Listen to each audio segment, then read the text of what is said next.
Okay, so now let's talk about the DocumentDB. So we know Aurora, and Aurora I call it as AWS implementation of PostGI as well, or MySQL, because it has the same API, but it's built on AWS and it has some nice benefits. It could be cloud native.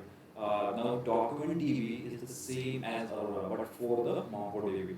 So MongoDB is a NoSQL database and it's used to store query and index JSON data. So thanks to DocumentDB, well, we have the similar deployment concept as Aurora. It's going to be fully managed, highly available with application across three availability zone, and the DocumentDB storage layer will, just like Aurora, grow automatically in increments of 10 GB. While the DocumentDB is going to be scaling to workloads with millions of requests per second. So it makes it a much nicer cloud native alternative to MongoDB. And if you are using MongoDB on AWS, then you should use the DocumentDB.